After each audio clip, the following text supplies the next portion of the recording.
Então, ok. Bom dia para todos. Um belo domingo aqui, 10h11 da manhã. E é uma honra e um privilégio ter gente animada para poder assistir uma aula num domingão, assim. É muito gratificante ver todo mundo aqui. Obrigada. Prometo não decepcioná-los. E a aula de hoje é para a gente discutir um pouco acerca de 5 perguntas que as pessoas me mandaram para a gente construir o que a gente vai discutir aqui hoje. Eu não sei se todo mundo aqui me conhece, foi um puxão de orelha que eu recebi em outra aula, até de uma pessoa conhecida, que eu me apresentasse para quem não me conhece. Eu sei que a maioria aqui me conhece de longa data, mas eu sou Vanessa, sou ginecologista de formação, tenho mais de 25 anos aí, esse ano, aliás, eu completo 30 anos de formada, mas eu tenho mais de 25 anos de experiência e de trabalho e de aprendizado na área de ensino médico. É uma coisa que eu sempre gostei de fazer, e eu sempre brinco e repito para todo mundo que eu não sou uma médica que ensina, eu sou uma educadora, eu sou uma professora, porque é uma coisa que eu faço com muito gosto, porque eu ainda acredito no poder transformador que uma boa educação tem, sabe? Sobre todos os aspectos, sobre os aspectos humanos, técnicos, todos. Atualmente, eu estou em 3 comissões diferentes do CBR, eu sou membro da Comissão Nacional de Ultrassom, sou membro da Comissão de Residência Médica, e sou também da Comissão de Titulação.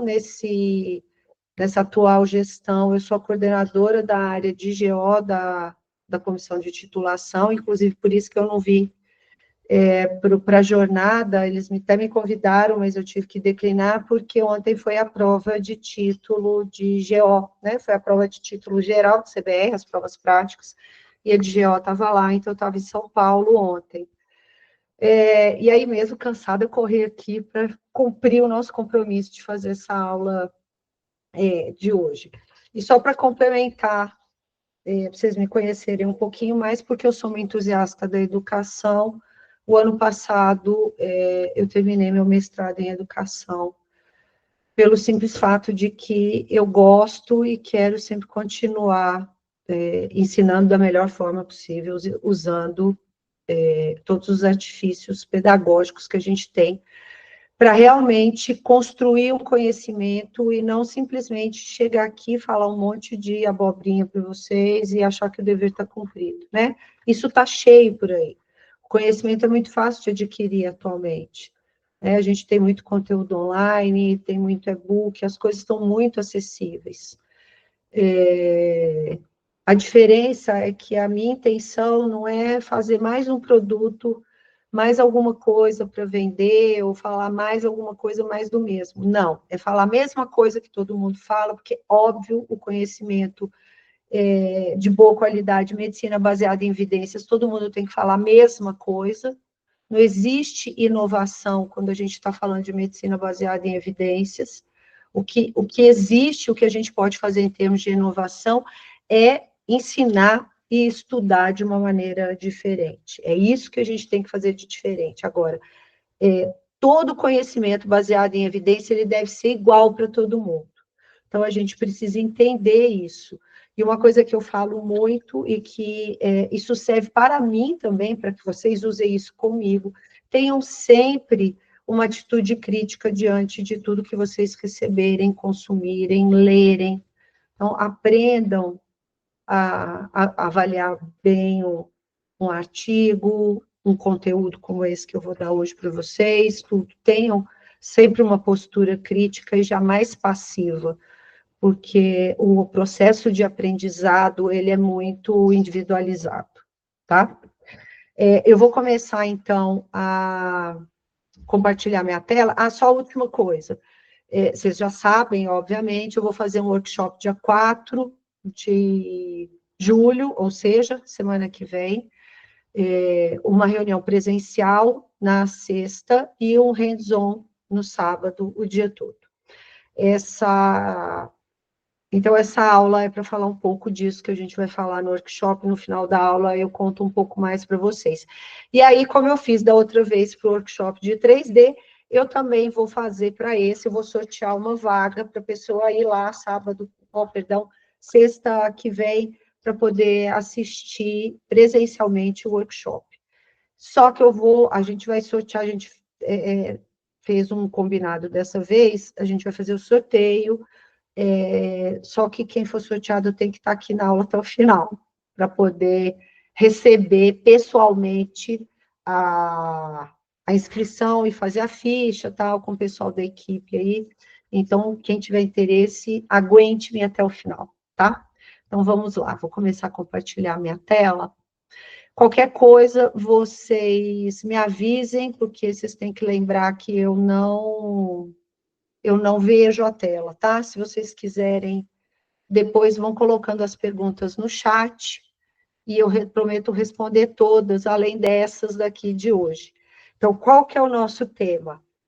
Aí, para variar, como eu gosto de dar nome diferentão para tudo, então, o nome da aula, as perguntas que você sempre quis fazer e as respostas que vão transformar os seus exames. Então, são 5 perguntas que o pessoal mandou lá no grupo da discussão de casos. Eu tive mais que 5 perguntas, aí eu tive que fechar o olho, eu randomizei no meu coração as que eu achei que iam ser mais interessantes para a gente discutir hoje e que seriam coisas muito práticas para vocês já usarem a partir de amanhã, tá?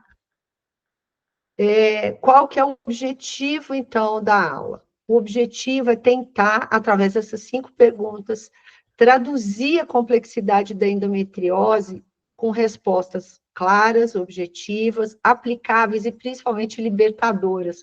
Libertadoras no sentido de dizer para vocês que conhecimento é poder e isso não é uma falácia nem uma frase pronta de coach de educação, mas é de verdade. O conhecimento, ele é emancipador para quem pega ele no sentido real de educação para si e para sempre, né?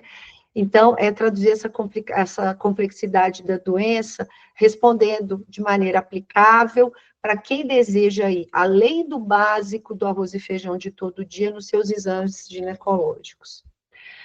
Se eu tivesse uma única frase para resumir o que a gente vai falar hoje aqui e para contar para vocês da importância do que a gente anda discutindo nessas últimas semanas, você não está sozinho. Muitos médicos, para não te falar a maioria, têm dúvidas reais e não encontram espaço para perguntar.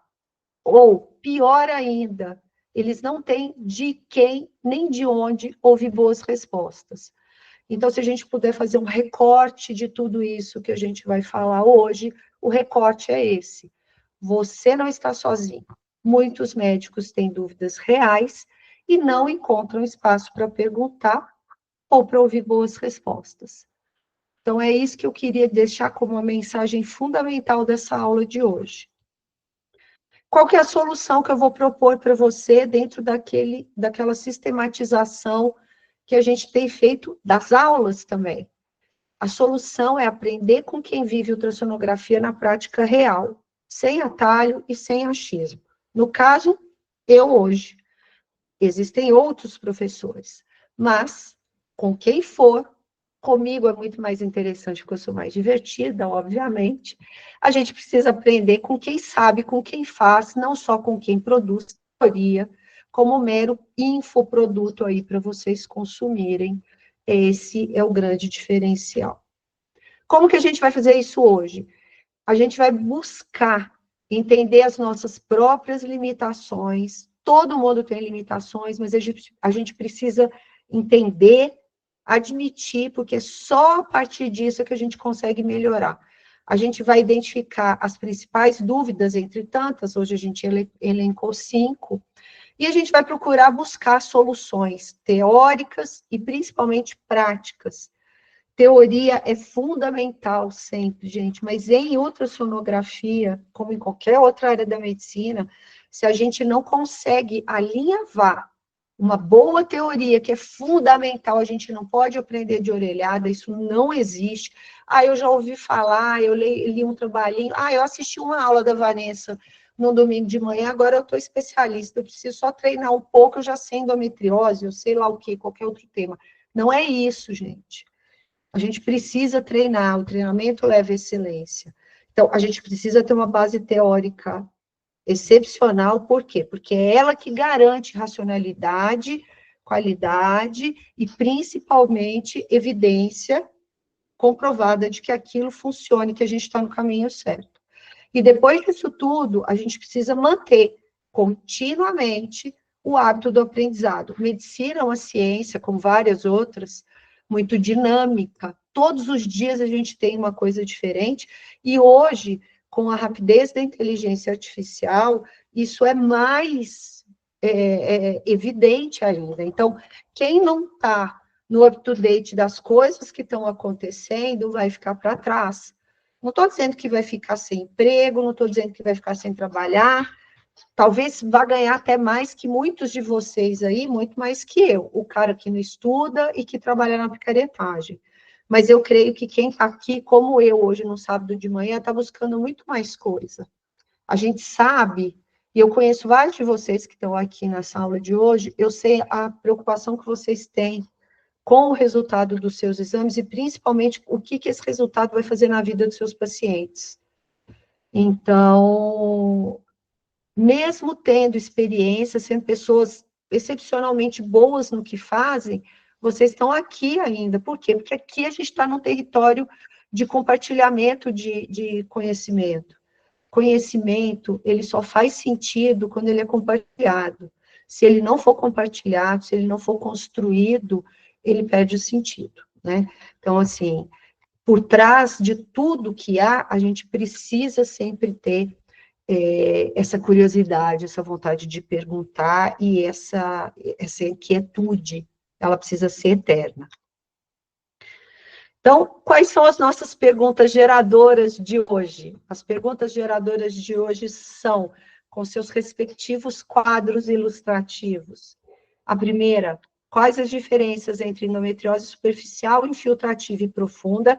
Eu peguei as perguntas tal qual elas foram feitas e copiei e colei aqui. Então, essas perguntas foram feitas e estão aqui na linguagem dos seus autores. Quais são os achados e sítios mais prevalentes da endometriose na ultrassonografia ginecológica de rotina? Qual a relação da adenomiose com a endometriose e como diferenciar as lesões de adenomiose pura daquelas associadas à endometriose? O espessamento do ligamento uterosacro sem foco hipoecogênico associado deve ser valorizado? Quando valorizar? E, finalmente, em relação à endometriose, o que é a nossa obrigação? Avaliar no exame endovaginal de rotina, mobilidade uterina, etc. Então, essas são as nossas perguntas geradoras, e elas vão dar o start em todo o problema que a gente vai começar a examinar a partir da primeira pergunta. Quais as diferenças? Alguém com o microfone aberto, gente, por favor, desligue. Obrigada. Quais as diferenças entre endometriose superficial, infiltrativa e profunda? Aqui nesse pequeno vídeo, vocês já têm uma noção de um quadro importante de uma endometriose grave, com uma baita de uma lesão retrocervical, que se estende para outra baita lesão no reto. Muito bem. Na realidade, a primeira coisa não existe diferença. Vanessa, Sim. a tela não está aparecendo para mim. Vocês não estão vendo meus slides, gente? Eu tô vendo. Para mim tá aparecendo. Pra mim também. Eu também não tô vendo, não. Meu também, tá vendo? Então, provavelmente é a configuração de vocês. Atualizem a página com o F5, provavelmente pode voltar a aparecer.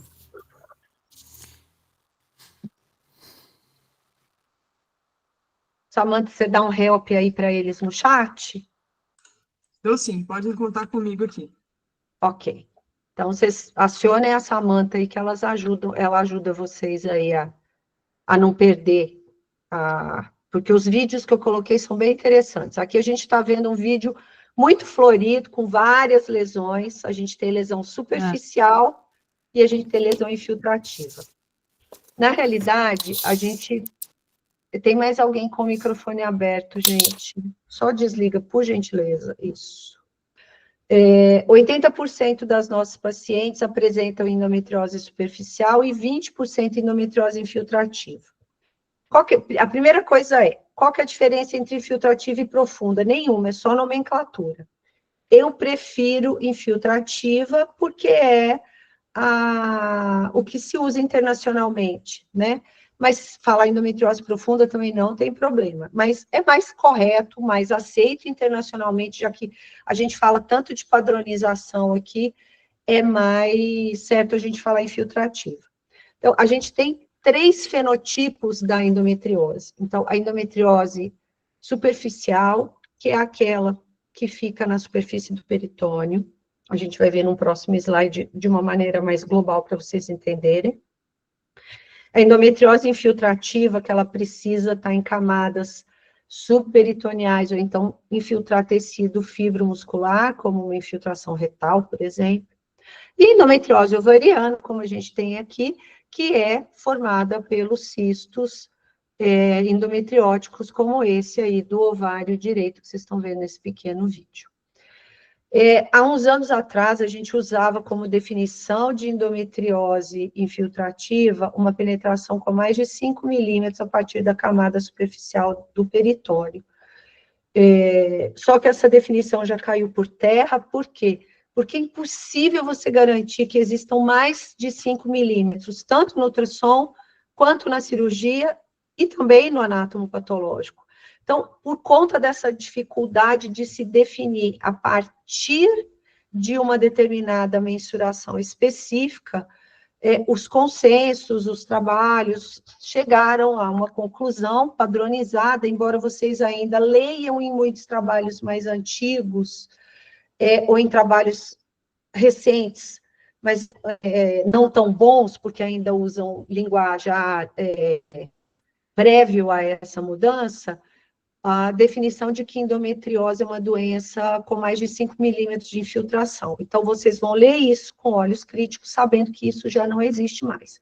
Então, toda endometriose superficial é aquela que fica na superfície do peritônio, tanto parietal quanto visceral, e a endometriose infiltrativa é aquela onde o foco ele ultrapassa a camada superficial, independente da profundidade, ou infiltra tecido fibromuscular, intestino,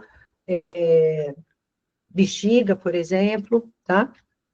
Aqui, então, é um quadro explicativo. Inicialmente, em 2016, quando o IDEA publicou o consenso, existia essa coisa dos 5 milímetros, né? O objetivo do IDEA foi exatamente esse, a gente já conversou isso em outras aulas, o objetivo do IDEA foi padronizar, assim como o IOTA, assim como o IETA, assim como o MUSA, para que a gente tenha uma linguagem uniforme, para que haja uma racionalidade na hora de descrever as lesões do exame, e que isso também seja de parâmetro para novos trabalhos, né, para que a coleta de dados na literatura, ela tenha muito mais racionalidade e validade para a construção de trabalhos que realmente tenham peso e cuja estatística seja significativa. Como essa questão da profundidade, ela foi muito criticada, aqui, por exemplo, tem menos de 5 milímetros, a gente está sem a medida aqui por causa do recorte da foto, obviamente, então, antigamente, isso aqui a gente poderia falar que é um foco superficial, mas como ele se estende para baixo da superfície peritoneal, aqui no caso do ligamento uterosacro, a gente pode falar que isso é um foco infiltrativo, tá? E essa mudança foi em 2021, aproximadamente, tá? Então, aqui é o quadrinho, antes a gente chamava superficial menor que 5 milímetros, e, aliás, a endometriose superficial abaixo de 5 milímetros e a infiltrativa acima de 5 milímetros.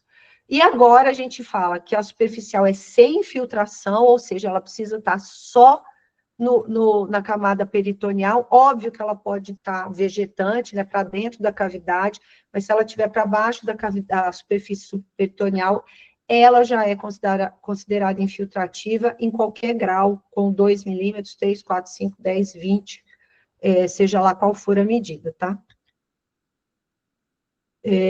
Depois, quando a gente terminar a aula, se ainda houver alguma dúvida a respeito das perguntas ou de outras coisas, a gente vai discutir, tá? É importante que vocês participem, que a gente possa discutir, que isso é o mais interessante de tudo, né? A gente debater acerca das respostas. Então, aqui a outra pergunta é: quais os achados e sítios mais prevalentes da endometriose na ultrassonografia ginecológica de rotina? Isso aí a gente pode colocar em qualquer exame ultrassonográfico, né? Essa pergunta é ótima, é muito pertinente, e a gente precisa saber essas coisas, porque isso ajuda a guiar tanto o nosso exame quanto o nosso raciocínio clínico. Então, eu separei aqui quais são os principais locais por frequência de acometimento da endometriose, segundo a literatura, isso está muito bem estabelecido, a gente vê em qualquer trabalho minimamente validado aí da literatura. Então, qual que é um sítio frequente e o mais fácil de diagnosticar? O endometrioma é ainda o achado mais comum em termos de diagnóstico, não necessariamente é o achado mais prevalente, mas é o achado mais comum relacionado à endometriose. Qualquer trabalho científico a respeito de acurácia diagnóstica que vocês forem ler, vocês vão ver que a lesão de endometriose mais diagnosticada é o endometrioma. Por quê? Porque o endometrioma é a lesão mais fácil de ser visibilizada, mesmo por examinadores menos experientes. Então, ele é o achado que acaba sendo mais prevalente em termos, por conta da falta de diagnóstico dos outros sítios. Porque, na realidade, como a endometriose, a gente precisa entender isso, é uma doença peritoneal, então ela vai se localizar no peritônio, por aí, óbvio que ela vai estar em outros sítios, mas ela é uma doença eminentemente peritoneal, de depósito. O lugar mais prevalente são os ligamentos uterosacros. Tem autores que falam em mais de 60% dos casos de endometriose infiltrativa, até um pouco mais, alguns autores falam 75%, mas é entre 50% e 75%. A gente considerando que mais da metade das pacientes vão ter lesões, às vezes isoladas no ligamento uterosacro, isso é muito importante para a gente entender a importância que é a gente saber a anatomia, saber identificar o ligamento, aonde ele está e ver a lesão. Aqui, por exemplo, nessa foto, vocês veem uma lesão grande no uterosacro, uma lesão nodular, e aqui o ovário esquerdo com endometrioma aderido aí ao ligamento. Depois dos ligamentos uterosacros, a gente tem lesões de fundo de saco aqui, que vão se desdobrar entre lesões no fórnix, no septo reto vaginal, com ou sem obliteração do fundo de saco, que é muito frequente quando existem lesões nesses sítios. Por quê? Porque normalmente essas lesões de fórnix, de septo, ou mesmo ali do peritônio de fundo de saco, quando a gente tem lesões maiores, aquilo causa obliteração do fundo de saco. Por quê? Porque existe uma aderência entre a parede anterior do reto e o útero em qualquer ponto dele, né? Desde ali do fórnix até no corpo uterino, podendo causar obliteração total ou parcial do fundo de saco. Depois a gente tem tórax uterino e septo reto vaginal. As lesões do septo, elas são muito raras isoladamente, mas elas existem, então a gente precisa saber avaliar. E a endometriose de sítio do sistema urinário, bexiga, ali do compartimento anterior é menos frequente. Então, aqui é só uma tabela média aí da sensibilidade e especificidade do nosso diagnóstico para com os sítios anatômicos de localização da doença. Obviamente, essa estatística funciona para examinadores que conhecem endometriose. Essa estatística, infelizmente, ela não se refere a examinadores pouco experientes. Então, a gente precisa entender, porque por mais que a lesão dos úteros sacros seja a mais prevalente, é a que mais passa desapercebida, é a que tem uma maior curva de aprendizado, talvez tanto quanto o ligamento útero-sacro, a dificuldade é a avaliação de endometriose da bexiga ou dos ureteres, também é uma curva de aprendizado longa. Então, a gente precisa saber que para essa estatística favorável, a gente precisa de um examinador que esteja capacitado. Então, vocês vejam aqui que a especificidade maior que a gente tem, a sensibilidade também, é para diagnóstico de endometrioma. Porque a gente tem mais diagnóstico de endometrioma. Então, ele é a única exceção cujo diagnóstico funciona na mão mesmo de examinadores menos experientes. Mas a gente precisa entender um pouco da doença, que aí a gente começa a entender aonde que a gente não sabe, para poder atacar o problema e a gente poder sanar essa deficiência que a gente tem. Eu falo a gente sempre, porque eu também tenho lá minhas dificuldades, todo mundo tem. Se algum dia vocês se depararem com um colega médico, não precisa ser só ultrassonografista, que acha que já está feito, completo, que ele sabe tudo, que ele não erra, que ele não tem dificuldade nenhuma em fazer aquilo que ele faz todo dia, vocês saiam correndo, porque não existe nenhuma honestidade científica numa afirmação dessa. Honestidade científica é falar, olha, eu sigo protocolos, eu me atualizo, eu treino muito, eu pergunto para quem sabe mais que eu quando eu não souber, eu estudo, portanto, as minhas deficiências eu busco resolver da melhor maneira possível.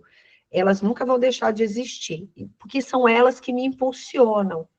Então, muitas vezes, tem exames que eu fico com dificuldade também na hora de descrever, na hora do manejo ali, às vezes eu preciso pedir a paciente para voltar. Isso é uma demonstração de que qualquer um de nós tem esse tipo de dificuldade. Então, a gente tem que escolher, elencar quais são as principais, e elas a gente tem que ir fazendo uma limpeza mais rápida. Então, aqui a gente tem um exemplo prático de um foco no ligamento útero-sacro. A gente tem muito líquido livre. Lembrem que eu falei para vocês que líquido livre é um ajudante maravilhoso. Eu quero só voltar aqui um pouquinho para mostrar uma coisa para vocês. É raro a gente ter endometriose infiltrativa sem focos superficiais. Vejam aqui que a gente tem um foco superficial na serosa posterior. Tem muita gente que tem dificuldade de ver ligamento útero-sacro. Olha lá, aqui tem mais foco superficial, ó, vejam aqui. Olha que bonitinho. É bonitinho no sentido da imagem, gente. Eu não acho doença bonito, nem acho doença legal. E quem me conhece sabe que eu detesto falar esse tipo de coisa com respeito ao paciente, porque eu acho que é um desrespeito você achar bonito ou achar legal uma doença. Então, assim, vou refazer a minha frase, vocês me desculpem. É interessante, porque a gente consegue diagnosticar, agora, endometriose superficial é papo para um outro workshop, para um outro curso, porque é uma coisa muito nova, e tem muita coisa para a gente explorar em endometriose superficial, e ao contrário do que a gente falava e sabia de alguns anos atrás, ela é muito possível de ser diagnosticada no exame, sim, tá? E o líquido livre ajuda muito. Mas aqui, o foco no ligamento útero-sacro vai aparecer aqui, cadê ele? Ó lá. A gente vê o ligamento, vejam como o líquido ajuda. Vocês conseguem ver a parte mais posterior do ligamento, fazendo uma rotação adequada do transdutor, e vejam o nódulo aqui. Então, não tenham medo de úteros retroverso. Aprendam a ver os ligamentos, que vocês vão ver que não é difícil. E aí, como eu já falei, os endometriomas são os mais fáceis, os ligamentos útero-sacro são o sítio mais frequente, mas também mais desafiador. Portanto, a primeira coisa é, todo dia olhar no exame de rotina. Não custa, gente, são poucos segundos a mais.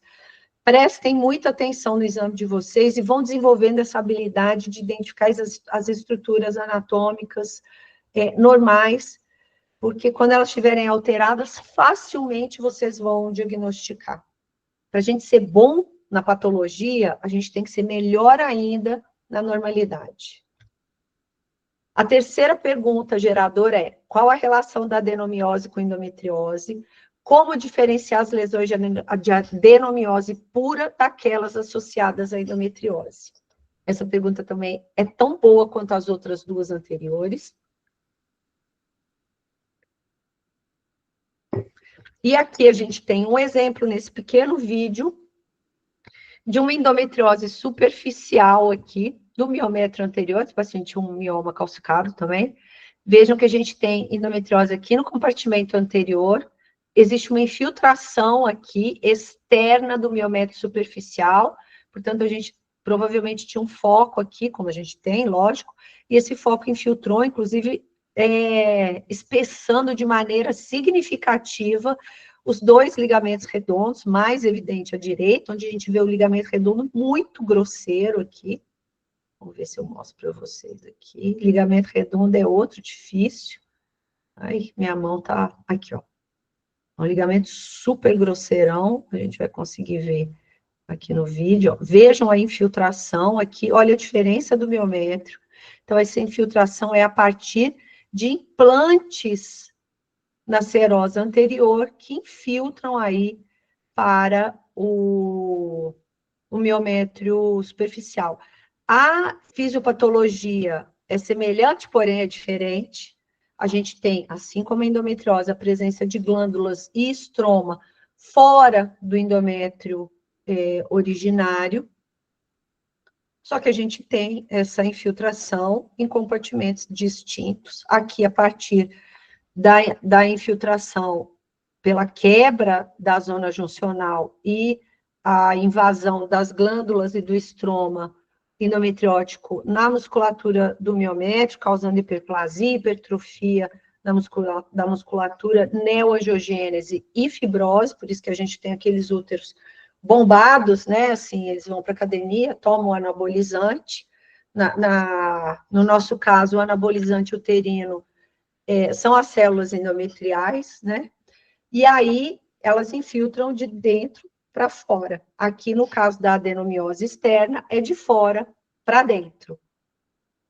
E isso já indica para nós, quando a gente tem focos de adenomiose externos, vejam que aqui a gente tem um grande foco cístico, não é comum a gente ver isso, a gente tem uma infiltração aqui no miométrio anterior, por um espaço de... não tem aqui no vídeo, não, achei que eu cortei também.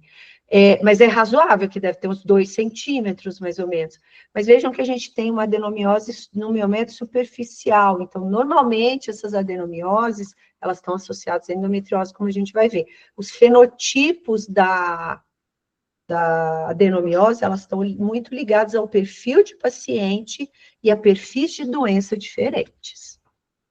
Então, vários estudos mostram que até 80% das mulheres com endometriose podem também ter sinais ecográficos de adenomiose. Isso não quer dizer que uma está atrelada à outra sempre, mas principalmente quando a gente tem pacientes jovens, é preciso que a gente tenha atenção. Uma mulher jovem com adenomiose tem que levantar uma leve.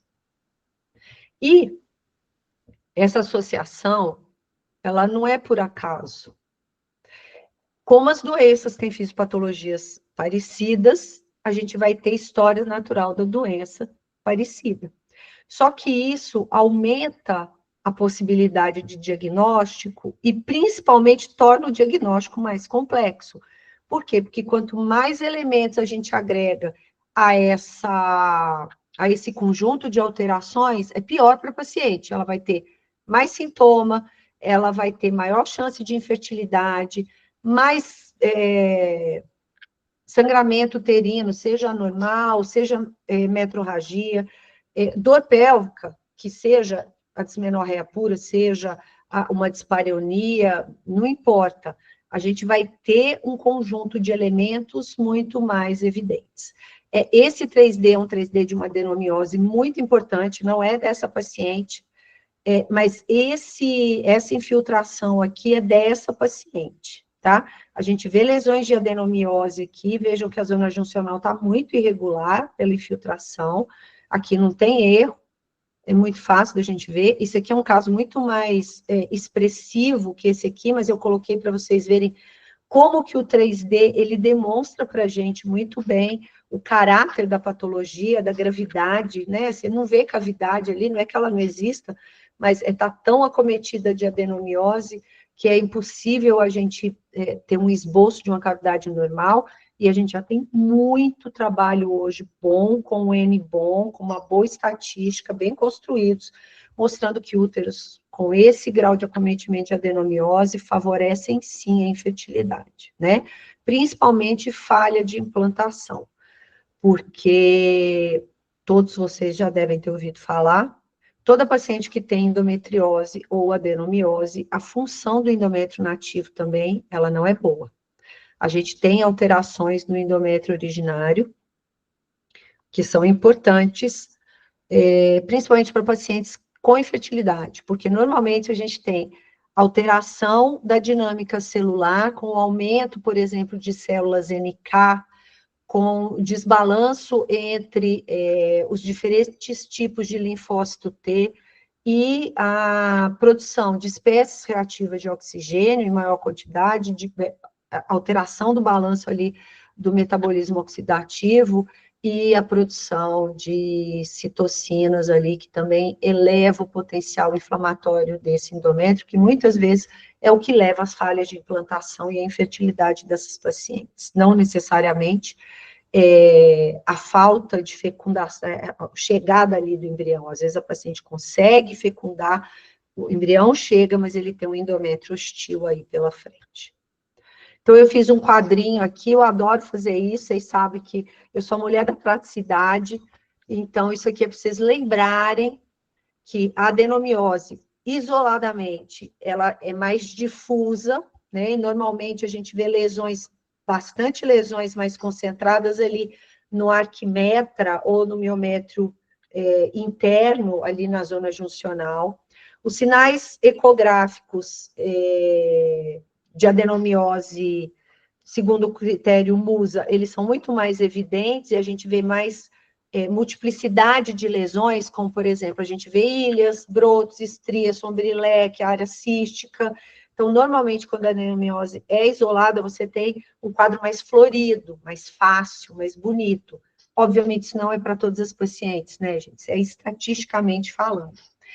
Normalmente, essas pacientes não vão ter sinais sugestivos de endometriose infiltrativa, e essas pacientes que só têm adenomiose sem associação com endometriose, normalmente são pacientes multíparas, que é o que realmente leva à quebra dessa barreira miométrio-endométrio pelas implantações sucessivas ali, placentações sucessivas. Então, obviamente, se rompe essa barreira, não existe uma barreira física, a gente sabe disso, mas existe um acordo de cavalheiros ali entre os dois tecidos, que são diferentes, mas a multiparidade, ela faz com que essa quebra, ela favoreça a extensão do miométrio, das células endometriais ali para dentro do miométrio, tá?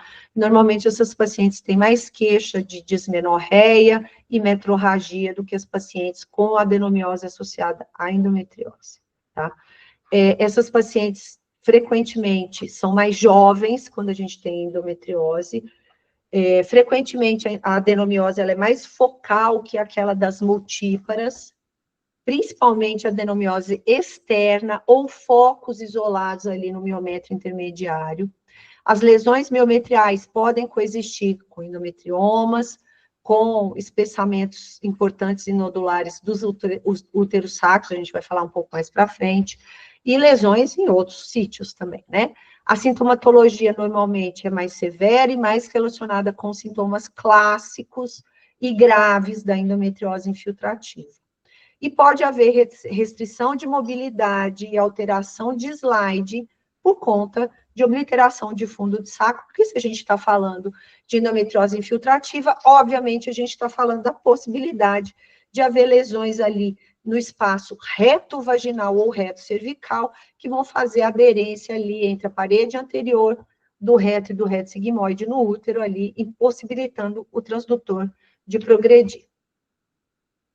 Uma coisa clássica que a gente fala em toda a aula, mas é importante sempre a gente repetir. Eu digo assim que a repetição leva à perfeição, e a verdade, a repetição, ela é sempre intencional, para a gente poder gravar determinadas coisas que são importantes para a gente ter no dia a dia. A adenomiose, na grande maioria das vezes, é negligenciada ou subestimada no exame de rotina. Ou pior, ela é super diagnosticada. Então, você saber exatamente o que você precisa achar para o diagnóstico. Voltem lá na revisão do MUSA de 2022. Então, esse domínio da técnica e das lesões faz a separação definitiva entre o fazedor de exame e o ultrassonografista. É isso. Para o fazedor de exame, qualquer mera alteração textural é adenomiose. Não é isso, não sou eu, Vanessa, que falo, é o consenso MUSA. A gente tem os sinais diretos e o indireto exatamente para facilitar a comunicação, diagnosticar quem precisa e tirar a adenomiose de mulheres que têm o diagnóstico e efetivamente não têm. Lembre-se que pacientes multíparas podem ter hipertrofia uterina inespecífica pura e simplesmente pela adenomiose, não, perdão, pela paridade. Então, não é só porque o útero está globoso, porque o útero é mais aumentado de volume, que necessariamente o paciente tem adenomiose. Esse é um dos grandes fatores que levam a um diagnóstico inadvertido de uma doença.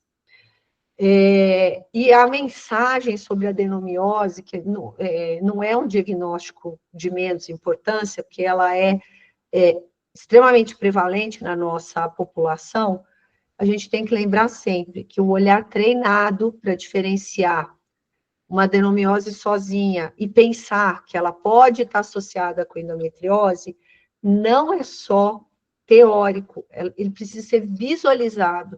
O ultrassom é um exame que só funciona se você praticar, se você vir as lesões, se você conseguir juntar aquilo que a gente está falando hoje e muito mais que você vai ler, obviamente, com aquilo que você vivencia no seu dia a dia. É só prática. A gente precisa ter uma expertise baseada em um treinamento muito rigoroso e, principalmente, uma coisa que é importante: errar faz parte do processo. A questão é não conseguir corrigir o que eu chamei aqui de rota errada ou de desvio da rota. E como que a gente faz isso? A gente só faz isso lendo, aprendendo, acompanhando alguém, discutindo o caso. Olha, eu estou com um caso difícil. Às vezes, o simples, ele precisa ser discutido também. Muitas vezes as pessoas ficam com vergonha de perguntar coisas simples, por conta da desaprovação do outro. Eles vão achar que eu sou burra, ou que eu sou burro. Não, e se a pessoa achar também, qual que é o problema, gente? Deixa ele achar, as pessoas acham tanta coisa a nosso respeito. Isso não tem que mudar a vida da gente, não, e nem cercear a possibilidade que a gente tem de fazer perguntas que a gente precisa, de buscar o conhecimento que a gente precisa. Então, nunca achem que a pergunta é infame, nem que ela é boba, nem que ela é muito básica. Pensem que a pergunta ela é sempre a melhor coisa que tem. O ruim, a burrice está em achar que só resposta que vale. Aquelas pessoas que só têm respostas e não tem nenhuma pergunta, fujam delas, por favor. Elas não têm nada a acrescentar à vida de vocês. Bom, para mim, elas não acrescentam nada. Eu gosto de gente que pergunta. Eu sou desse time, eu pergunto, eu não tenho vergonha. No quarto momento, na nossa quarta pergunta, em relação à endometriose, qual é a nossa obrigação de avaliar no exame de rotina? E aqui um vídeo daqueles que eu falo sempre. O exame começa pelo início. E o início é onde? No introito vaginal. A gente vem de lá de cima, descendo e buscando tudo. Por quê? Porque, afinal de contas, todo o nosso exame é um exame também para rastreamento de endometriose. Não adiantam me odiar, nem falem para mim que não é, porque é, gente, é, ponto. Não sou eu que digo, são os autores que sabem muito mais que eu. A avaliação da endometriose, portanto, no nosso exame de rotina, não é opcional. Ah, não, a paciente veio só para ver o DIU e eu vou medir o útero e ovário, tirar uma foto do DIU e eu estou feliz que o DIU está bem posicionado. Não, ela pode ter uma lesão de endometriose escondida e essa paciente tem muita cólica, ou não tem, gente. E você acha alguma coisa que vai ser relevante para a vida dela. Não é só endometriose, a gente precisa examinar tudo. A pelve não tem só útero e ovários. Por isso que a proposta do protocolo IDEA, naqueles 4 passos fundamentais, vai oferecer para qualquer um de nós, seja quem faz o exame no dia a dia, seja para quem faz a pesquisa de endometriose completa, vai oferecer para a gente um roteiro claro, objetivo e tecnicamente execuível. Ele não é um bicho de 7 cabeças, é uma forma de padronizar seu exame que, quando você incorpora ao seu dia a dia, ele transforma, e a palavra é essa mesmo, isso não é uma palavra de efeito, isso é uma palavra pertinente para esse processo, ele vai transformar um exame medíocre, que poderia ter sido feito em 2 minutos para medir útero e ovários, ele vai transformar esse exame num exame dinâmico, num exame completo e num exame que tem um valor clínico que é incontestável. E quem que vai te falar isso? Quem que vai te dar esse feedback? O médico assistente que encaminha o exame para você. Quem que vai te dar feedback? A sua paciente. Porque ao contrário do que muito médico jovem hoje fala, e eu falo isso para vocês ouvirem muito bem isso, todos, ao contrário do que muitos médicos jovens falam, a gente não trabalha independente. Quem faz exame complementar, vejam bem o que eu estou falando, o exame é complementar, então ele complementa a conduta de alguém, que não é você, porque você não é o médico assistente da paciente. Todo exame complementar, ele é feito para alguém que solicitou. Portanto, o seu primeiro cliente é o médico assistente. Seu segundo cliente é o paciente. Vocês, mesmo que vivam de Instagram para poder divulgar o trabalho e muitos pacientes virem do Instagram, o paciente não é filho de chocadeira. É igual aquele, fica parecendo aquele filho adolescente que você vai levar na festa e ele fala, não, mãe, me deixa ali na esquina, porque será que os amigos vão achar que ele veio sozinho, assim, pegou o carro e estacionou ali e foi para a festa, ou que ele pagou o próprio táxi? Entendeu? É a mesma coisa. Esses jovens hoje de internet, e tem alguns velhos que fazem isso também, eles acham que o seu perfil profissional é suficiente para trazer pacientes. Não. Não, até é muito efetiva, as agendas estão sempre cheias, mas o que traz autoridade é a qualidade do trabalho. Essas pessoas, elas podem ter autoridade digital, mas elas não têm autoridade técnica, nem ética, nem de medicina baseada em evidência. Então, sempre lembrem que se você tiver um exame bom, você vai ter sempre alguém que te encaminha paciente. Acabei a minha militância de hoje. Quais são as obrigações mínimas do nosso exame de rotina para rastreio de endometriose? Ou seja, todos os exames de rotina. Os 4 passos do IDEA. Avaliação uterina detalhada com atenção a sinal de adenomiose, porque lembre-se, pacientes mais jovens com suspeita de endometriose podem ter também adenomiose, mas obviamente a gente vai avaliar o útero procurando tudo, vai avaliar endométrio, como você faria no exame de rotina, obviamente. A gente vai procurar os endometriomas, às vezes eles são muito pequenininhos, é importante que a gente ache. A pesquisa dinâmica da mobilidade de útero e ovários, principalmente o teste do slide sign, que não é um luxo, é uma necessidade de todos os exames, você falar se tem obliteração ou não. O exame guiado pela dor da paciente também, lembre-se, eu já falei, o paciente pode se sentir incomodada, mas nunca sentir dor, então se ela sente dor é importante. Se você não achou lesão, mesmo assim você relate que houve dor durante o exame.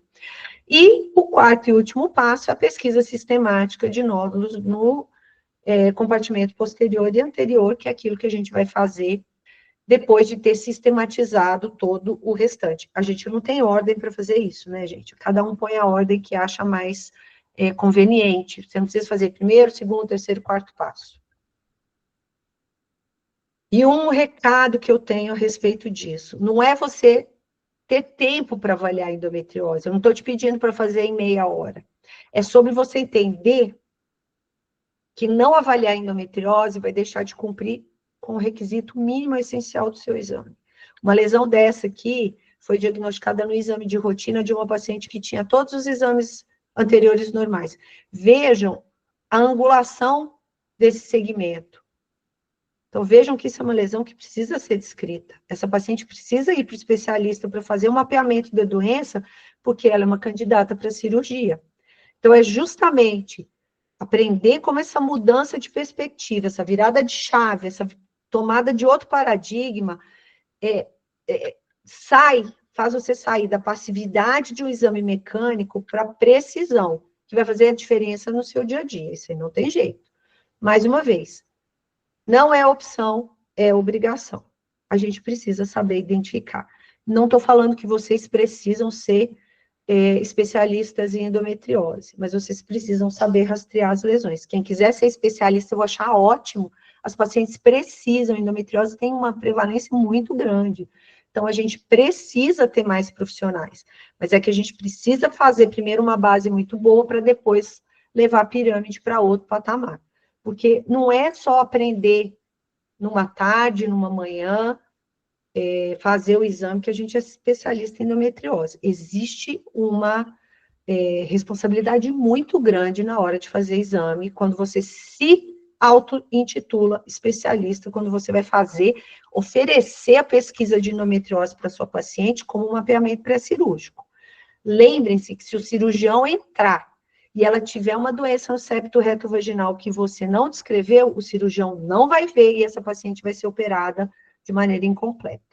Lembrem-se que se você fez um mapeamento da endometriose, um mapeamento pré-cirúrgico, e a paciente tinha uma lesão dessa e você não viu, o coloproctologista não está lá. Essa paciente vai ser operada de maneira inadequada. Ou o cirurgião vai se meter a besta para tirar coisa que ele não consegue e a gente vai aumentar a complicação.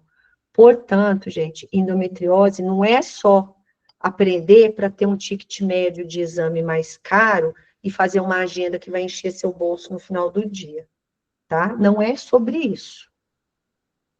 É sobre a gente ter responsabilidade de fazer o diagnóstico de uma doença complexa, que impacta negativamente na vida da paciente e que pode transformar um procedimento cirúrgico controlado e bem realizado numa verdadeira tragédia. Então, a gente precisa pensar no papel da gente nesse processo, porque a responsabilidade é nossa, toda nossa. E a quinta e última pergunta, difícil, polêmica, complicada, o espessamento do ligamento uterosacro sem foco hipoecogênico deve ser valorizado e quando a gente valorizar? Essa é uma pergunta que a gente fez para o professor Guerreiro. Eu falo a gente porque o Ari está aqui, ele esteve lá comigo, tietando o professor Guerreiro, e foi uma pergunta que ele respondeu, assim, muito categoricamente. Ele é um pouco polêmico, como todo autor sobre endometriose, ele tem as posições dele, ele é um dos caras que mais publicam sobre a doença, é uma autoridade no assunto, e ele falou que a gente não deve valorizar nunca. Mas talvez se a gente tivesse estendido um pouco mais essa conversa, que esse útero sacro está com 4,4 milímetros, talvez a gente pudesse ter discutido um pouco mais sobre isso. Porque a literatura tem alguns dados, assim, bastante interessantes para a gente pensar e para a gente implementar no dia a dia. Em primeiro lugar, qual que é a importância clínica dos ligamentos uterossacros? A gente já falou sobre eles lá no início. É o sítio principal e mais comum de infiltração de endometriose. Muitas vezes, eles são a única lesão de endometriose da paciente. Eu fiz uma pesquisa quinta-feira de uma paciente extremamente sintomática, e a única lesão que eu achei foi um único foco no ligamento uterosacro esquerdo.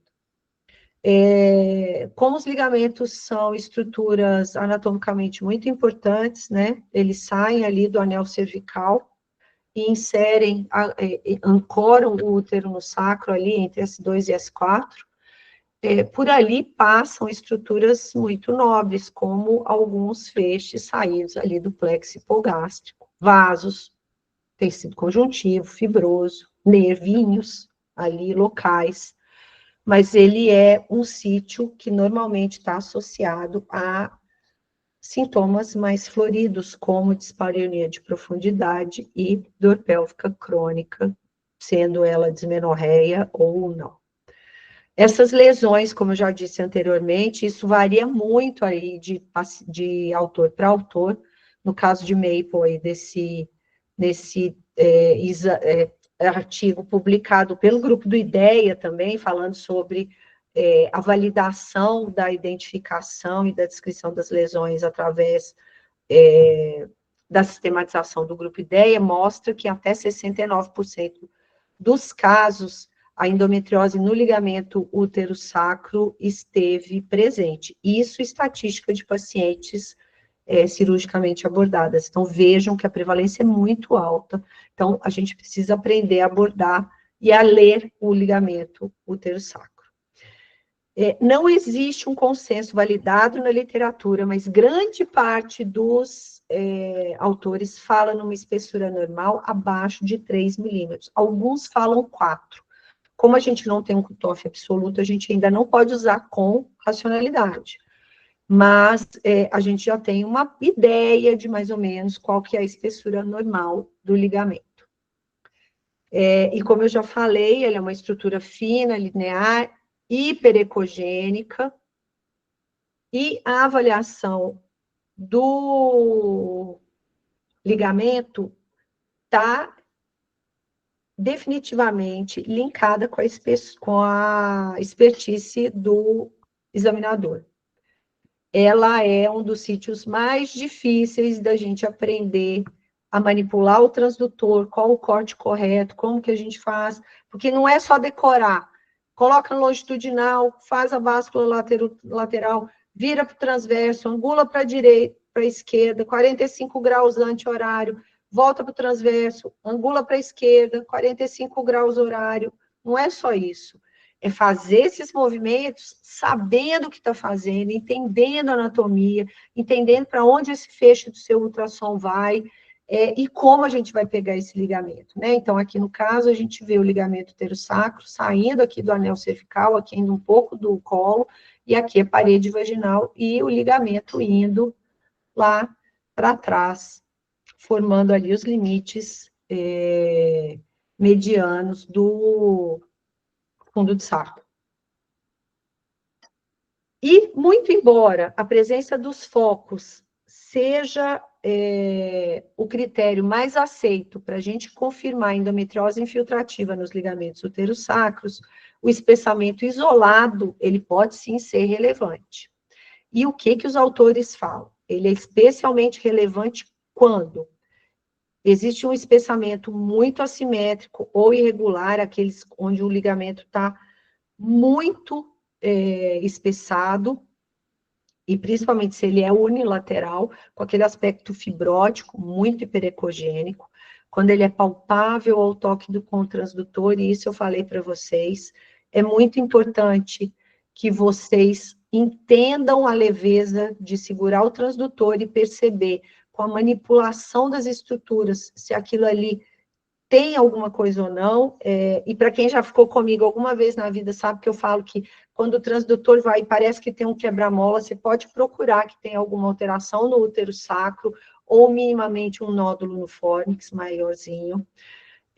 A presença do espessamento ou do nódulo no útero sacro está associado a uma diminuição da mobilidade uterina, ou até mesmo uma obliteração do fundo de saco, quando esse ligamento, quando esse foco ele se estende para o reto.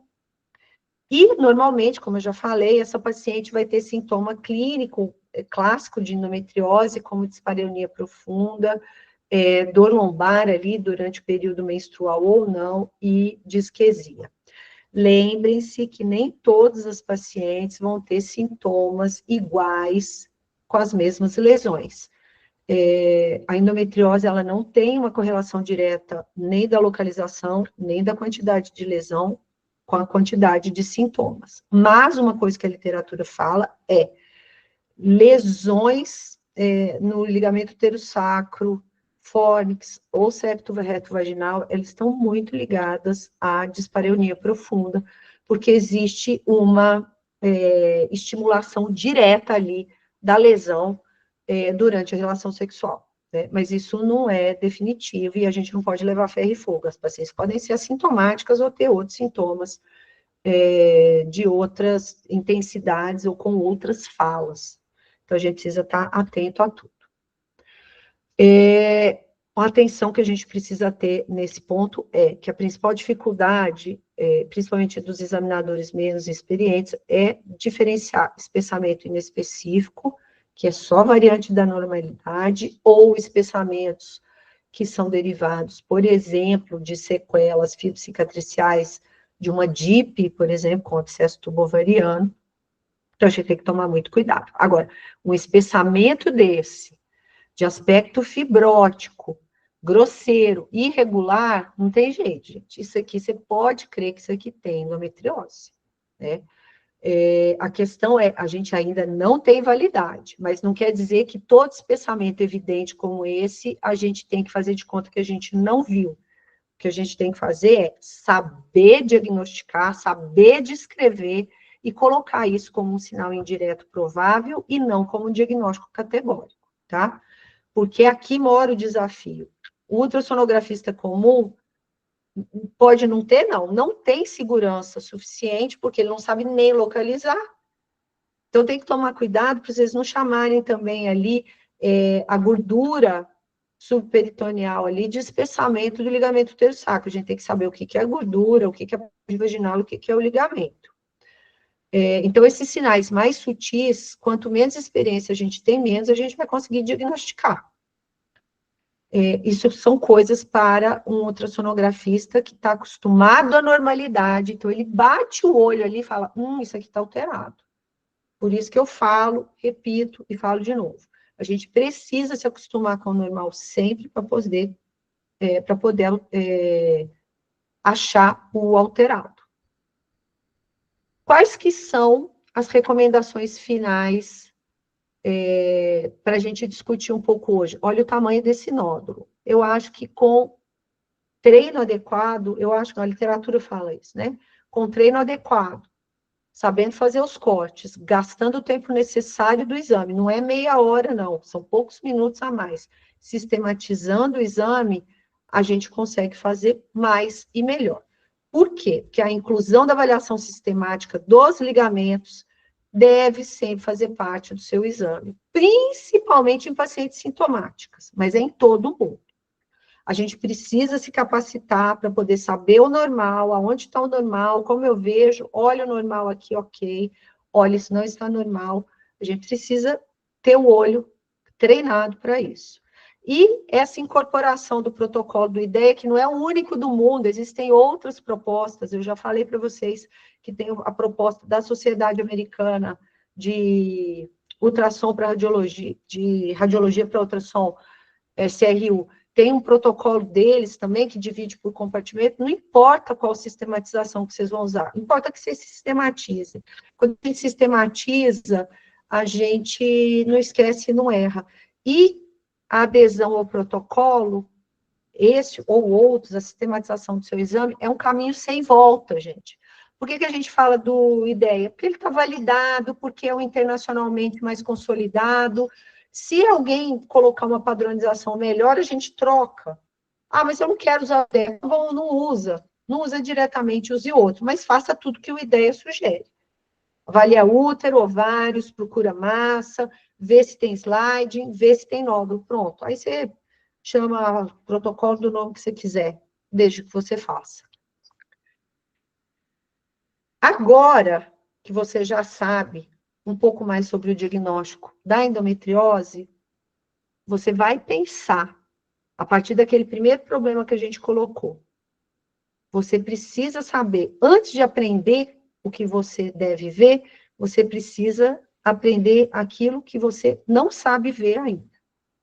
Então, a gente tem que entender o potencial do exame, aonde a gente pode chegar, E aí, depois que a gente entendeu isso, a gente corre um passo atrás e fala, tá, então aqui, qual que é o meu problema maior? Eu não sei onde é o útero sacro, eu não sei definir septo reto vaginal, como que eu vou saber se isso aqui é uma obliteração de fundo de saco ou não é?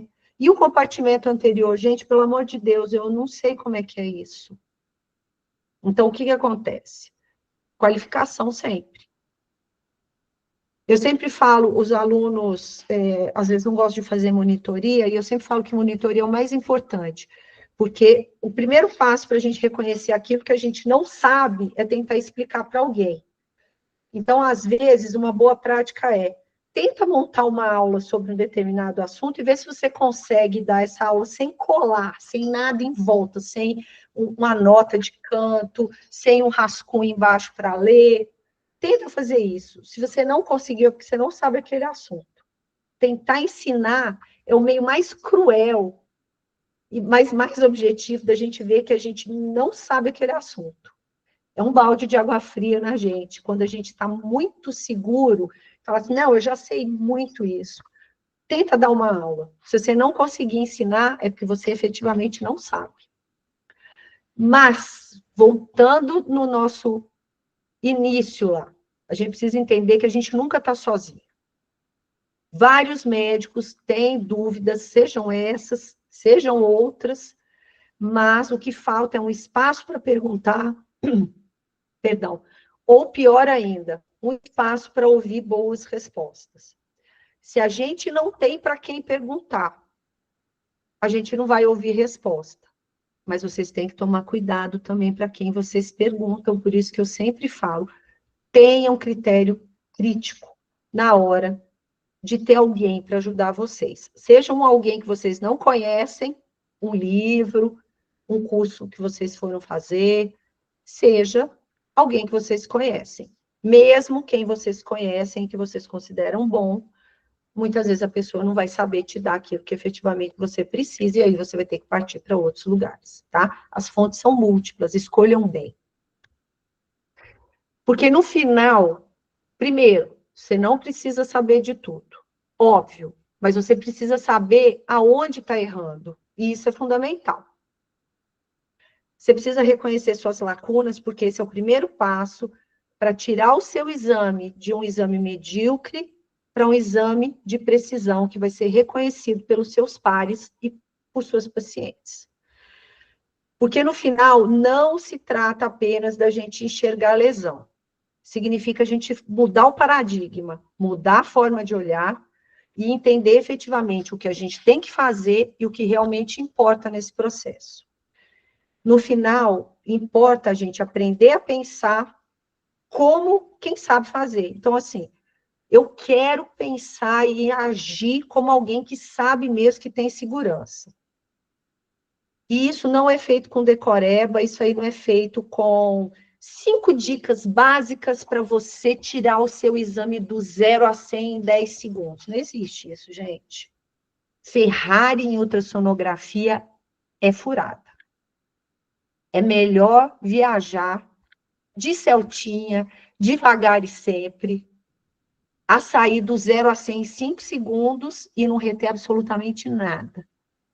Uma viagem de trem pode ser cansativa, mas você vê a paisagem, você descansa, você levanta, você se diverte, você observa, você exerce o poder da observação. O avião, você sentou, chegou rápido, mas perdeu tudo. Então, a gente tem que pensar de que jeito que a gente pode chegar. A gente pode chegar no meio termo, talvez não tão longo, talvez não tão rápido. O meio termo. Talvez seja o melhor, porque Aristóteles já falou isso, não meu mestre, que aqui está comigo nesta manhã, mas o Aristóteles de Estagira, que sempre fala que a virtude está no meio, e ele chama isso de mesotés. A gente precisa achar o caminho do meio. Porque eu acredito que o conhecimento que liberta não é a decoreba. O Fordismo na educação já mostrou para a gente que ele não presta para nada, né? Uma pessoa falando e 1000 escutando, nada. Se vocês só me escutarem hoje e não problematizarem esse conhecimento, do jeito que a minha voz entrou no seu ouvido, essa aula vai sair do seu cérebro. Então, a gente precisa fazer alguma coisa para reter, tá? É isso, e é dessa maneira que eu ensino. Eu já falei para vocês que eu não sou uma médica que ajuda vocês a repetirem o jeito que eu faço ultrassom. Eu sou alguém que busca uma educação libertadora para que vocês, daqui para frente, além de aprenderem, também possam ensinar outras pessoas. É replicar um trabalho. Então, eu vou mais uma vez convidar vocês para o workshop do dia 4 de julho, onde a gente vai falar sobre endometriose no rastreamento do exame de rotina, para você definitivamente mudar o jeito que você vê endometriose. Muitas pessoas vão fazer só no exame de rotina, e na realidade, é essa a minha proposta. Eu quero que cada vez mais os médicos do exame de rotina façam mais. E eu ainda vou falar mais. Eu espero que muitos dos meus alunos sejam muito melhores que eu. Sabe por quê? Porque se eu tiver aluno muito melhor que eu, é sinal de que eu fiz meu trabalho bem feito, gente. É sinal que eu ensinei direito. É sinal que eu eduquei um médico de maneira adequada. É sinal que eu consegui, com o meu trabalho de formiguinha de todo dia, criar alguém. Criar é ótimo, né? Mas ajudar alguém melhor que eu. Então, isso é um orgulho para mim. Eu tenho vários alunos dos quais eu tenho um baita de um orgulho, e que estão numa trajetória de sucesso muito boa. Então, é isso. É sobre multiplicar um conhecimento que não é meu, é de todo mundo. Então, o que eu faço? Eu faço mais do mesmo do meu jeito, para que vocês aprendam mais e melhor, com toda a expertise que eu adquiri com educação, com metodologia, com acesso à problematização de como que deve ser essa educação para adulto, etc, etc. Então, o workshop, ele tem aulas gravadas, que já estão na plataforma, para a pessoa já chegar no dia 4 com conhecimento prévio. O workshop da presencial, dia 4, aqui em Belo Horizonte, a gente vai discutir as mesmas aulas que estão gravadas de um modo diferente. Essas aulas do sábado, elas vão ser só de casos clínicos, baseado na teoria que está gravada. Então, são 8 aulas gravadas, e são mais 8 aulas para a gente discutir os casos clínicos da teoria. Preparei muita coisa, eu tenho uma casuística muito grande de endometriose, então todos os casos que estão lá são meus, e foi feito de uma maneira onde a gente possa interagir muito no dia a dia. Além disso, tem um e-book que está ótimo, que é um apanhado de tudo isso que eu falei para vocês e muito mais. O e-book está maravilhoso e também ele está quase pronto, ele está na diagramação, tem muito vídeo, muito checklist, o material está de muita qualidade, então eu espero vocês, tá? Aqui, para saber mais, como eu gosto, aqui estão alguns dos trabalhos nos quais eu me baseei para responder as suas perguntas. Graças a eles, eu tive a oportunidade de falar um pouco mais sobre vocês. Obviamente, existe muito mais que isso. Existe uma biblioteca de artigos atrelada às aulas gravadas, que eu separei, os artigos já estão lá, todos abertos, para que vocês leiam. A cada aula eu fiz um arquivo de referência bibliográfica. Então, está completo. E na trilha lá do e-book, do curso das aulas gravadas, a gente tem uns... Como é que chama aquele negocinho que a gente responde? Quiz. Para você testar seus conhecimentos. Está muito legal, gente. Muito legal mesmo.